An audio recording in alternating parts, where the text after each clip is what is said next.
Warning, incoming game over. Warning, incoming game over. Well, hello, everyone. How are we doing? Welcome in to Game Over Toronto following another Leafs win 5-2 over the Chicago Blackhawks as the Leafs now catapult themselves back into first in the Atlantic, taking care of the games in hand they had over the Florida Panthers.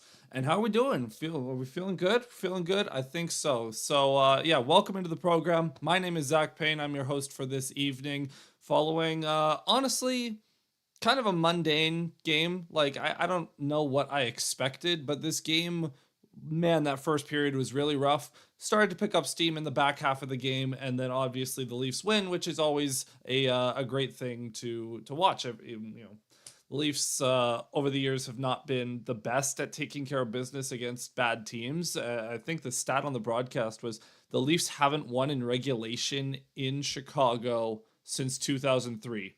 Bit of an ESPN stat, I know, but some of the Leafs wins in Chicago over there, it's few and far between, right? Like the Leafs they blew a 3-1 lead, I believe, last year. They had a few years ago. They had like that crazy.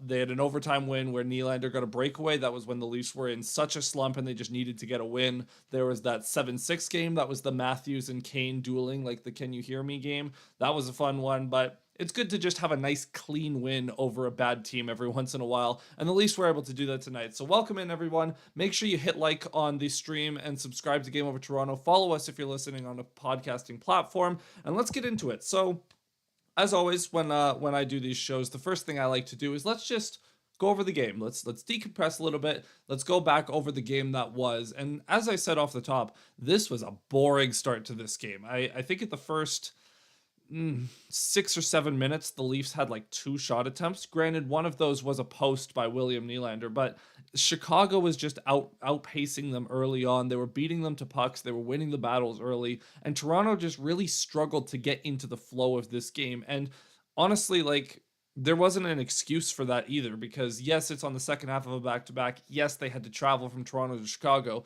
Chicago was in Columbus last night. They had a back-to-back with travel too. So that is completely it was an even playing field in that regard. And the Leafs just came out flat. The Chicago came out a lot more energetic. That being said, though, Chicago couldn't generate anything. And neither team could. The entire first period, there was nothing really happening. Both teams were stuck on the outside the entire time. I don't think, like, Nylander had that one post, as I mentioned. I think that might have been the only scoring chance of the first 18 minutes, 19 minutes.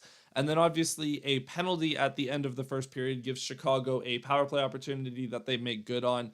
And that was just a phenomenal play by Tyler Bertuzzi, who I miss him so much. But I know he's had a bad year this year, but who hasn't had a bad year in Chicago? The shot from the point, it hits Bertuzzi and it kind of like makes him fall to the ice. Connor Timmins thinks that he has an easy clear, but Bertuzzi, just like that, for those of you who play the NHL games, that he has the relentless ability where he's like diving to the ice and is able to swat it over to Teravainen, who just one touch into the back of the net. Joseph Woll didn't really track that play the best. It was like, it's weird because, Joseph Woll had a perfectly fine game. He had a few really nice saves, but that play, he did not track the puck well at all, and Teravainen takes advantage of it. So it was 1-0 Chicago going into the break. Second period, this is where things started to open up a little bit more. The Leafs definitely came out in the second period with a lot more juice, but it did take a second for them to get to find the back of the net. So they had a power play opportunity of their own. Top unit, useless, completely useless on that for that power play opportunity. And then Matthews and Marner stayed out with the second unit for I think an extra 30 seconds, and just not much was generated at all. But then, in the waning moments of that power play, McMahon wins a board battle, gets it to Max Domi, who then just fires a cross crease pass to Nick Robertson, who's on the back door. Absolutely perfect timing on that play, to where Robertson he's streaking in towards the net, and as he gets to the net, Domi's feeding that pass across. It was just one of those bang bang plays. Worked out perfectly for the Leafs. Robertson buries it. That was his 9th of the year power play marker there. A couple moments later, off of an icing, The Leafs put their top line and top D pair out on the ice. Matthews wins the draw clean to Tanev, and then Tanev over to McCabe, takes a shot, and it just finds a way through traffic. I think Seth Jones might have screened Soderblom on that goal, but regardless, Jake McCabe gets his second of the year, and that was only the 14th goal that the Leafs have gotten from their defense, which we'll talk about that later and how troubling, maybe, I don't know, trouble. We'll talk about that later because that is a story from tonight. Then the final 20 seconds of the second period were just pure chaos. So Leafs in their own zone, puck gets chipped out. Max Domi just outraces Seth Jones to the puck. Seth Jones, rough night for him, but I mean, he's not great. So he's fine, but just not a good night for him, especially with all the trade request and that whole situation with him. But Domi outraces him, feeds it in front. Nick Robertson is able to deflect that one top shelf. His second of the game, his 10th on the year. And there's the thing with Nick Robertson, again, we'll talk about him and Domi later. He scores in bunches, right? Not consistent at all, but when he scores, he'll score 2 in a game. He'll score 4 in 3 games, that kind of thing. And then, so that was with 14 seconds left in the period. And then off the face-off, Chicago goes down the other way, and Nazar just absolutely cooks Max Domi on the defensive end. So Domi giveth, Domi taketh away. Great offensive play to set up Robertson's second goal, both goals, honestly. And then Nazar absolutely cooks him, gets towards the front of the net, feeds it backdoor for Kurashev, who taps it in with 6 or 7 seconds to go. And that made it 3-2 going into the third period. Then the third period, the Leafs, clearly, they just shut it down. The Leafs came out in this third period. Absolutely nothing was happening on either end for most of that period. And then Chris Tanev ends up getting his second of the season as well on a weird, he just, had a lane, he walked in, he shot, and I think it deflected off something, and I don't know. The puck ends up in the net. Tanev gets his second, and then Pontus Holmberg gets an empty netter. I was really cheering for Nick Robertson to try to get a hat trick, but alas, it didn't end up happening. Holmberg is the one who gets an empty netter on an offside review that looked like that. It took way too long for an empty net offside review. Bit of a controversial one, maybe. Nylander himself on the bench was like, I for sure thought that was coming back. Oh well, it counts. Holmberg gets his 5th of the year. I believe that's his 3rd empty net goal of the season, which is just absolutely hilarious.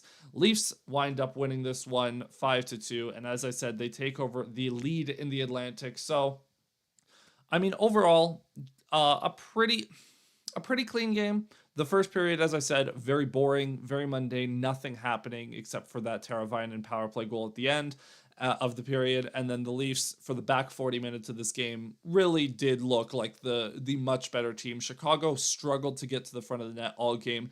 The block shots and just packing the middle of the ice that Toronto's been so good at all season. They were able to do that again to tremendous success. And then a couple depth goals and a couple goals from the defense. Really just anytime the Leafs get depth goals, they usually win that game.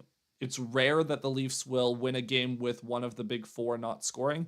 I'd say big four plus Knies. I throw on that. So the top 6. They don't win a lot of games where the top 6 doesn't score, and I guess Holmberg does get the empty netter, but that doesn't really count. They get 4 goals from the combination of the third line of the defense, which yeah, I mean, you'll take it. Again, second half of a back-to-back, and the Leafs, before the game, Jeff O'Neill was talking about this is going to be the game that Matthews and Marner look the most out of place in. Well, not out of place, but look the most, I guess, fatigued from the Four Nations tournament. And it was sort of true. Matthews, I thought, was okay. Marner just didn't quite have the juice offensively to me.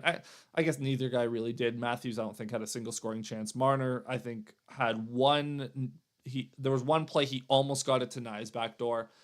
The top line didn't really have it, which is okay. You get a day off to rest tomorrow. You go back to Toronto tonight. You rest tomorrow, and then come out firing against Boston on Tuesday. So, looking forward to that. So with that being said, let me turn over to our second segment here. And again, reminder as always, just to hit that like button and subscribe to Game Over Toronto. Follow us if you're on a podcasting platform. And make sure you go check out Hyperdrive Hockey. That is the flagship show of Game Over Network. You can find it at the Game Over Network's Hub YouTube channel, or you can find it wherever you get your podcasts. Again, that's Hyperdrive Hockey. Go check it out.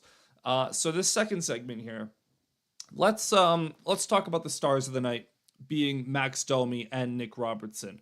So these two guys have had, to say an inconsistent season would be probably putting it lightly. Max Domi has really struggled to find his place in this lineup.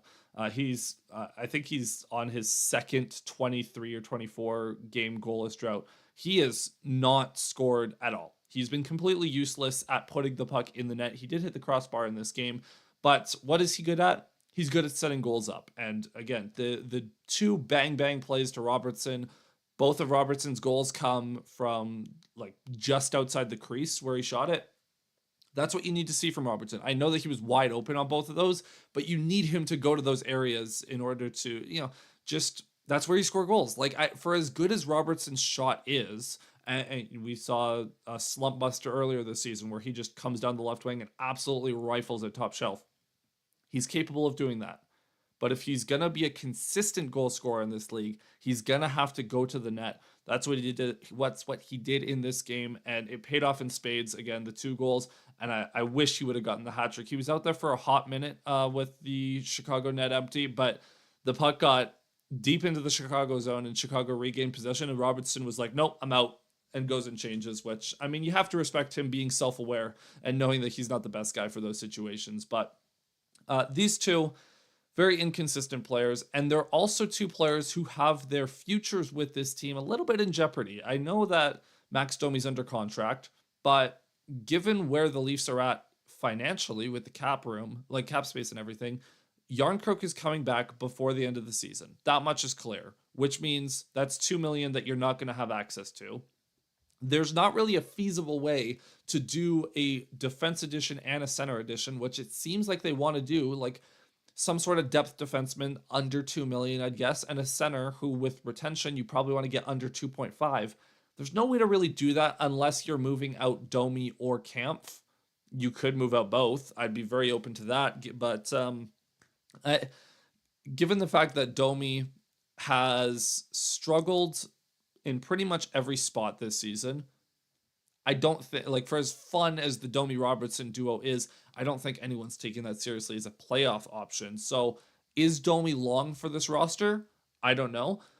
I think the most realistic path for him would be the playoff lines being something along the lines of Knies, Matthews, Marner, McMahon, Tavares, Nylander, Domi on the left wing, insert trade deadline center acquisition, and then Järnkrok on that third line. If you're able to bring in a center who's a little bit more defensively responsible, we know Järnkrok is defensively responsible, maybe you can insulate Domi a little bit, and there's a pathway to Domi being kind of just this feisty offensive playmaking winger with Järnkrok, who has a good shot on that third line, and you get a babysitter type third line set. Like, if you get a Yanni Gourde type of player, I don't know if that's going to happen. Gord's injured, so maybe that trade acquisition cost will go down a little bit. If you're running out a line of, for example, Domi, Gourde, and Järnkrok, Järnkrok's got a good shot. Domi's obviously a good playmaker. Gourde is a good two-way center who can kind of chip in offensively too. There's a pathway to making a really annoying third line. That being said, maybe you want to get a third line center who's a little bit bigger. I know Gourde's feisty, but he's not the most physical in the world. I think he's only 5'9", and Domi's small. Järnkrok is hardly big, so maybe you want to get someone who's a little bit feisty, or maybe you want to put Järnkrok on line 2 and put McMahon down there so you have a little bit more of a forechecking presence. I don't know. Whatever it may be, I think Domi's not going to be a center for the playoffs, and if he is, that'd be a red flag for sure. Now, the other guy, Robertson, this is a weird one because the talent is there. He is a very talented player. He has a wicked shot. He hustles he probably has the best work ethic on the entire team.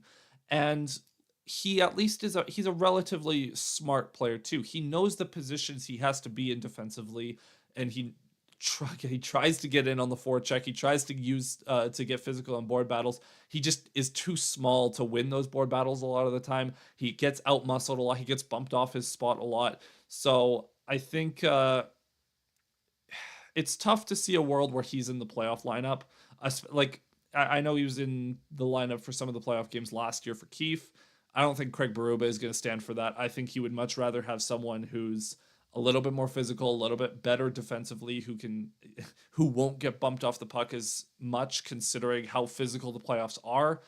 So this brings up the interesting possibility. What if you're trading Nick Robertson?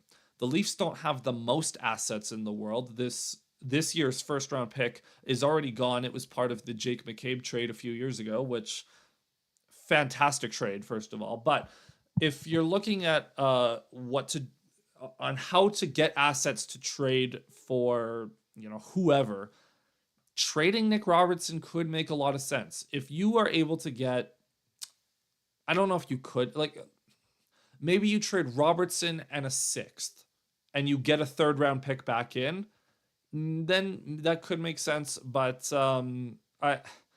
it's tough because Nick Robertson long term, like if you're going in, year out, yeah, I would love Nick Robertson to be here. He's young, he's cheap, and he can score goals. And as he continues to get better as an NHL player, he could become a staple on that third line who can chip in, 18 to 22 goals a year.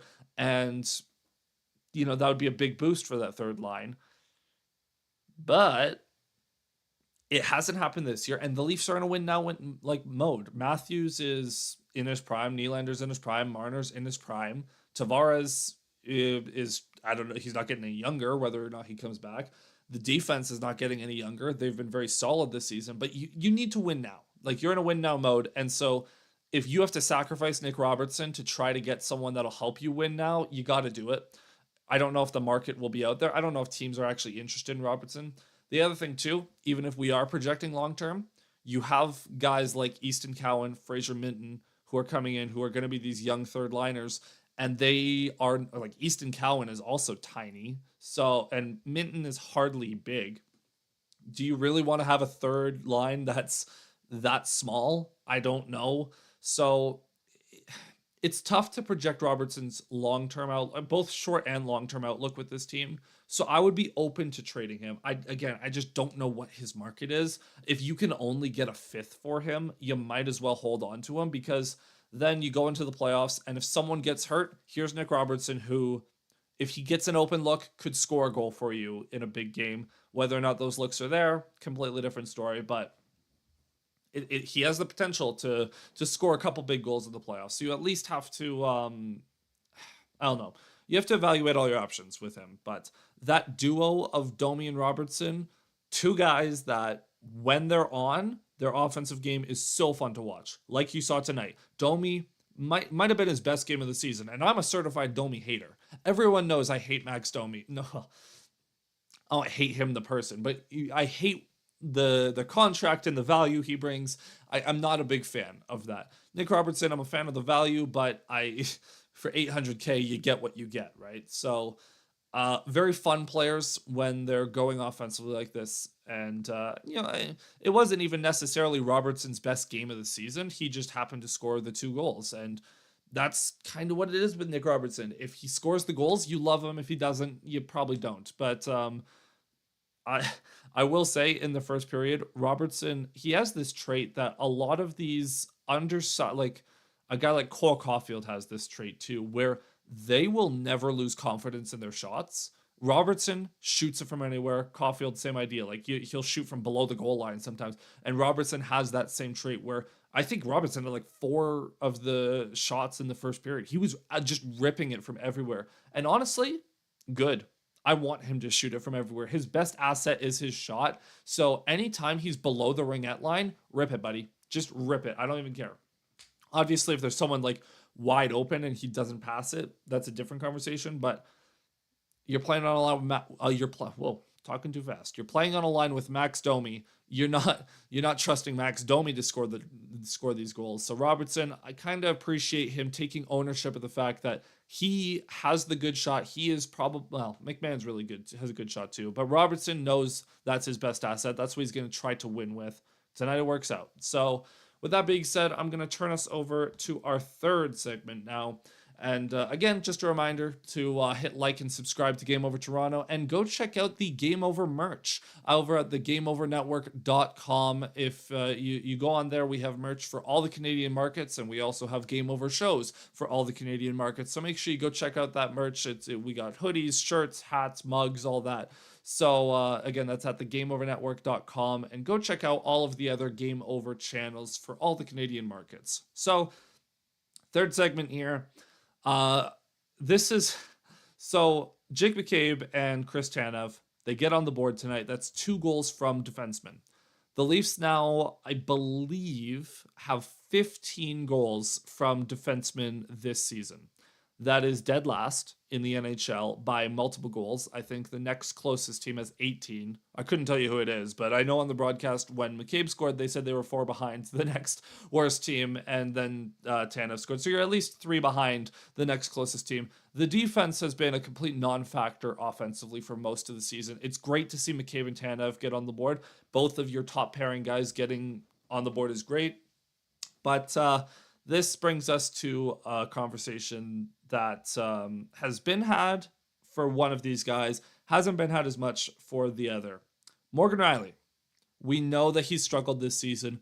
He has, how many goals does he have this season? He has 6 goals, which is shocking. The fact that he even has 6 is shocking. 26 points in 56 games. That is an 82 game pace of 38 points, which, you know, for those keeping track at home, where would that rank? That would be one of his worst, definitely his worst 82 game season. Like his worst season since the 16-17 season, which was Matthews, Marner, Nylander's rookie years. The like Game Over Calgary. Shout out Conrad from Game Over Calgary. How you doing, Conrad? Oh, and Luke in the chat. Let's go. Luke, always love to see you as well. The other guy here on this list, Oliver Ekman-Larsson. In his career, has been known more for his offensive game and more for his goal-scoring abilities. He's scored 20 goals multiple times, and even last year he pitched in 9 for the Panthers. He has 3 goals, and he has been a non-factor offensively. That Rielly-OEL pair, invisible in the offensive end, and that is so bizarre because they're not known for their defense. OEL's been solid defensively. Morgan Rielly is never going to be that solid defensively. He is what he is. He's good at controlled breakouts, but he doesn't defend transition very well. We know his issues with gap control. He struggles with a forecheck. You kind of need to be if you're looking at the trade deadline, which we'll talk about later, you need to get him a more defensive defenseman partner there, because OEL, I think, will be great on the third pair. You don't want Morgan Rielly and OEL being your second pair in the playoffs. And the fact that Morgan Rielly has fallen so far to be the 4th best defenseman on this team, it's a problem, man. It's a problem. So, again, McCabe Tanev has been fantastic. One of the best shutdown pairs in the league based on some of the advanced metrics, expected goals, all that. But the problem is you got that amazing pair at what cost? And so there's a guy on the other side of the ice that I'll talk about later. It's not Seth Jones. That could be an option to pair with Morgan Rielly. You just need more out of him. And I will say, before the Four Nations break, the Western Canada swing plus Seattle, I don't even know what to call that road trip anymore, because you add Seattle to that. Just the Western road swing, and then California is just its own thing. But so the Western road swing, Rielly looked a lot better offensively. Defensively, again, he has his warts, but we know that. Offensively, he looked a lot more involved. He was engaged in the offensive zone. The play that when Rielly activates on the rush, that's his biggest weapon. Like, that's his best attribute offensively. It's his ability to join the rush. He has a pretty decent shot, pretty decent snapshot. He's a good playmaker. You just got to see it more, and we haven't seen enough this season. I will say, when the playoffs arrive, that is where it's going to be make or break for Rielly, because I talked about this with some buddies a few years ago. The Tampa Bay series that the Leafs won in 2023. Morgan Riley was a monster in that series. And that was the series that I looked at and said, okay, why is Morgan Riley better in the playoffs? Last year, this didn't really apply, but hopefully it does again this year. So in the playoffs, we know that the games tighten up. We know that there's not as many, like, rush chances are at a premium, which is why a player like Morgan Riley stands out more in the playoffs, because his ability to jump in on the rush and create rush chances is amplified in the playoffs. If Morgan Riley creates, let's say on average, 5 rush chances, well, okay, that's a little good. Let's say 3 rush chances a game. In the regular season, if there's 15 rush chances a game, you're not going to notice it as much. In the playoffs, when there's maybe 7 rush chances in a game, you're going to notice it a lot more. And the fact that Riley is able to translate that part of his game to the playoffs consistently, that's a very good sign. And that is going to be the thing that I'm going to look for when we get to the playoffs is Morgan Riley still able to create off the rush and, you know, kind of generate these rush chances the way he has in previous playoffs and the way he hasn't been able to do as consistently this season. So that's for him. For OEL, he was brought in, and the idea was maybe he's a bit more of a shot threat. He doesn't have the best slap shot in the world, doesn't have the best snap shot in the world, but he's been better at it than other guys that the Leafs have had. He has a better slap shot than Morgan Riley. He has a better one than Chris Tanev. Jake McCabe might have him beat in terms of power, but OEL is probably better accuracy on it. And he just hasn't used it enough. And even a few times tonight where it's like he gets the puck and he's looking around and he just defers to his D partner or to a forward that drops back to the point. I just wish that OEL would engage more offensively, because if we're projecting the playoffs, right? If OEL is in a sheltered third pair role, maybe not sheltered, but in a third pair role where he doesn't have to play as many minutes, he maybe is going to get some of the defensive zone assignments, because I'm guessing Morgan Riley's going to be sheltered a little bit more. You need OEL to do 2 things for you. One, he needs to be able to make a good first pass to lead breakouts. He's done this all season. We know that he probably will do this. But the thing is the Leafs have always struggled in the playoffs at exiting the zone with possession, because they struggle to handle forechecks, and so they've brought in like the Ilya Lyubushkin and Luke Schenns of the world are these off the glass and out type of guys, right? And the Leafs have always struggled to exit the zone with possession. So that's one. That's one thing you need OEL to do, that I expect him to do. The other thing is he needs to legitimately be a threat in the offensive zone. I don't need someone that is, good at kind of keeping the cycle going and makes a good pass from the point to either the other point or down low, whatever. I don't need that. And the Leafs don't need that.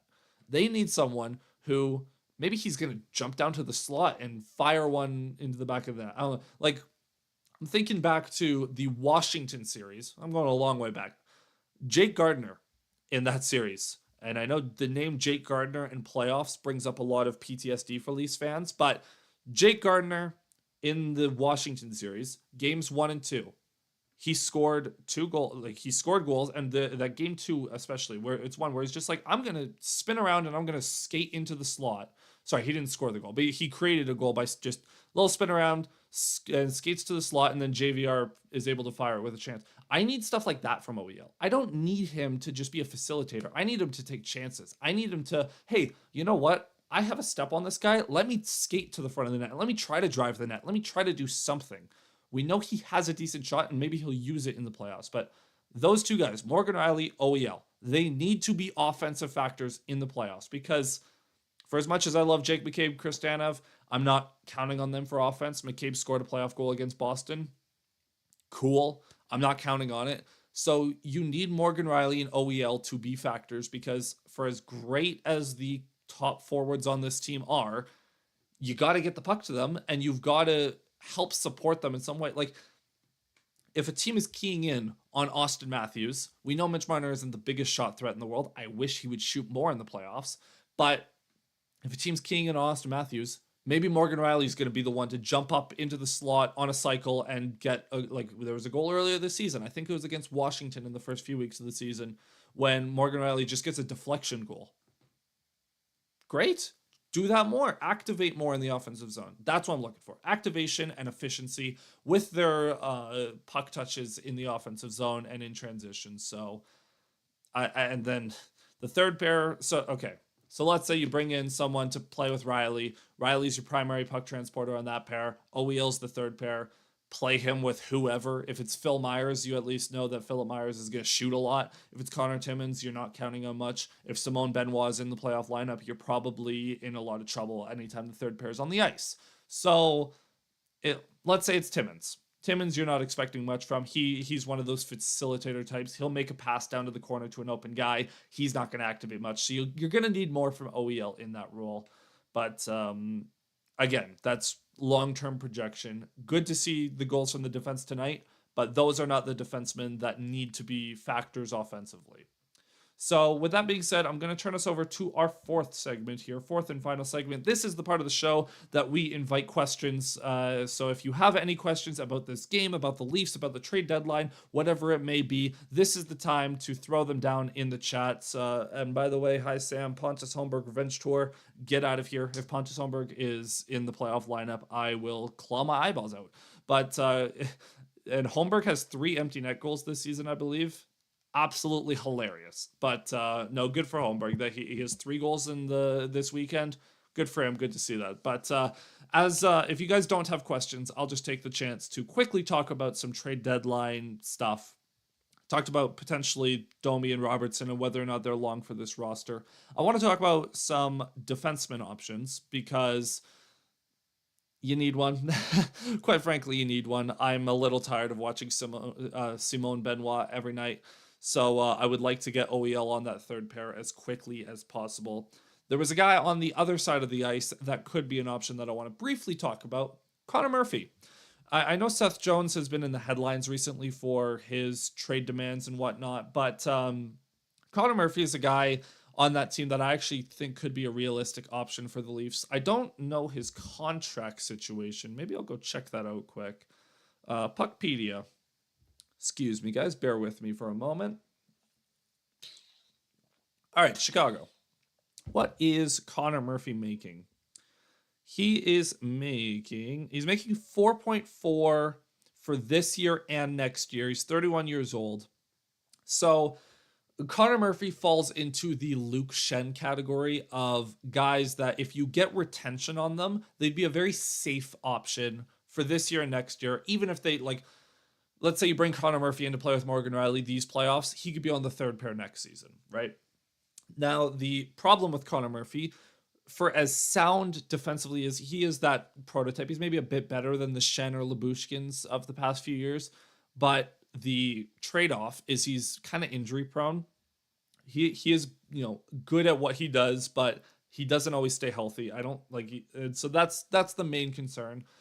If you bring him in, like I know Chris Tanev is also very injury prone in his career. He's stayed healthy so far, so that's just your right side becomes very injury prone very quickly. So there's a risk there, but that'd be a guy that, I'd be willing to trade like a second round pick for Connor Murphy. I'd be willing to trade, like maybe you do like a third and Nick Robertson or something to get Murphy, or a second and Nick Robertson to get Murphy at 50% retained. I don't know. That's a trade that could make sense. And I think that that's a name that people should familiarize themselves. Man, I am talking too fast. That's a name they should familiarize themselves with, is Connor Murphy. And I do think Luke Schenn is also possible, right? Excuse me. I do think that Luke Schenn is another possibility. You have to get him retained, but it's, again, a multi-year option, and you know that Schenn works well with Rielly, and Schenn was here when the Leafs actually did win a playoff series, so I'd be open to it.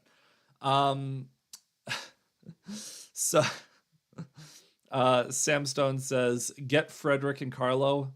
There is no universe the Bruins would send them to the Leafs. Even if the Bruins are sellers, I know Luke's saying, like, when do the Bruins decide if they're sellers or not? It doesn't matter. The Bruins are not selling to the Leafs unless the Leafs grossly overpay. I would love Brandon Carlo. Brandon Carlo would be fantastic as a second pair right-handed defenseman to play with Morgan Rielly.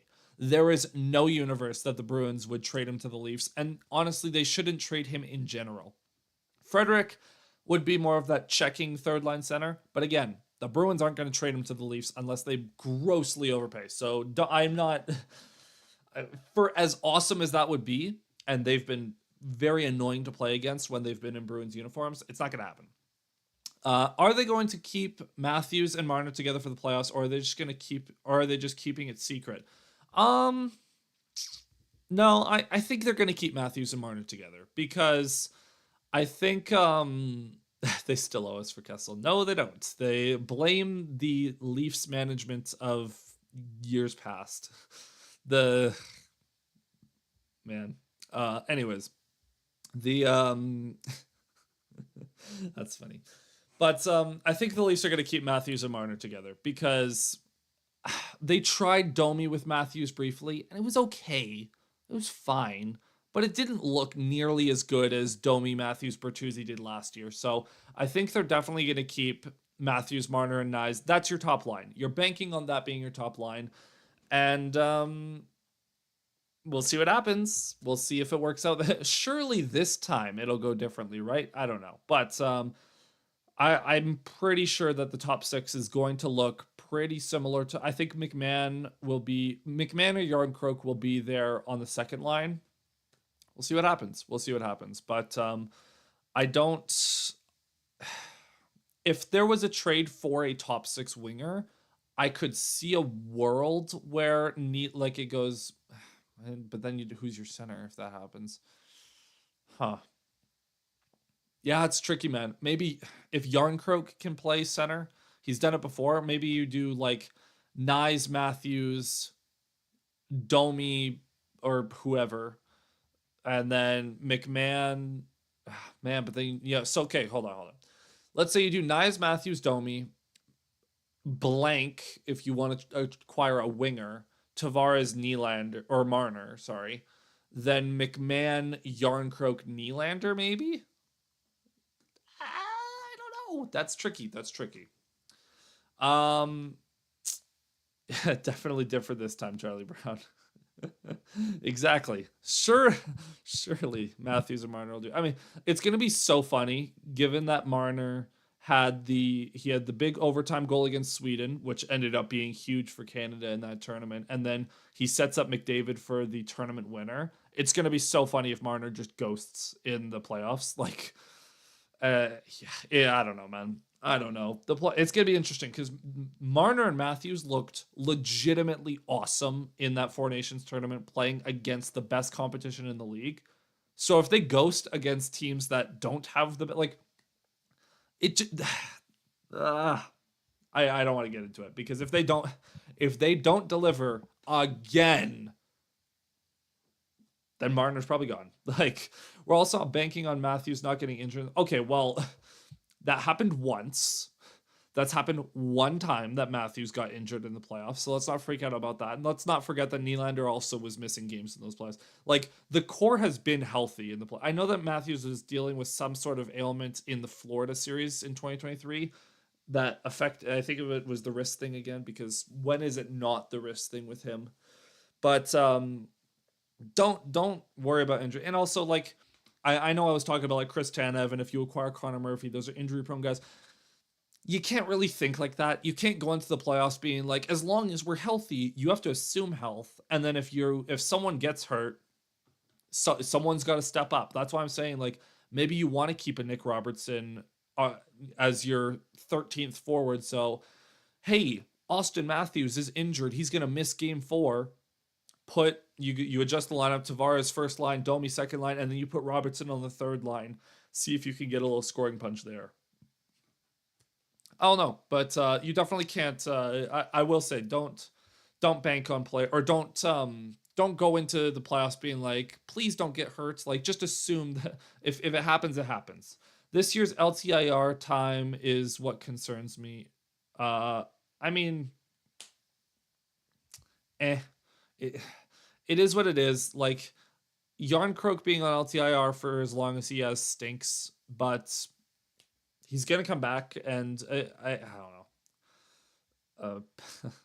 No, because Sam, I'm sorry, the Flames will never trade with the Leafs. We have to let that dream go. If the Flames were willing to trade with the Leafs, if upper management in Calgary wasn't mad at Brad Treliving, then Zadorov and Tanev would have been Leafs last season, which would have been fun for that Bruins series, let me tell you. But it is what it is. But with that being said, I think that's where we're going to wrap the program now. Again, if there's any last second questions, this is the time to quickly get them in. But as always, just thank you so much for joining me this evening on Game Over Toronto. Again, following a 5-2 win over the Chicago Blackhawks. Make sure you like the stream and subscribe to Game Over Toronto. Or if you're on a podcasting platform, make sure you follow the show. And if you made it this far, make sure you leave us a rating as well. Go check out the other Game Over channels as well. Again, we have Game Over network channels for every single Canadian team, so make sure you go check out those programs as well. My name is Zach Payne. You can find me on Twitter at ZachPayne41 and at Bluesky at ZachPayne41 as well. So I don't believe there's any more questions, so thank you for everyone who is active in the chat, and we'll see you guys next time. We'll see you guys on Tuesday for the Leafs Bruins post game. I'll be on that show with Lauren, Barry, and Hubert. Sam, stop. Calgary's not trading with them. Luke, last question. Can we get Binnington not to be in goal, just to be belligerent? Honestly, for as great as Joseph Wool has been in the playoffs, Game 7 Binnington is a thing. That's a legit thing. So maybe you get Binnington. Maybe that's the secret code to winning a Game 7 is just get Jordan Binnington in net. All right, everyone. With that being said, have a good night, everyone. Thank you for joining me. We'll see you guys on Tuesday. Cheers.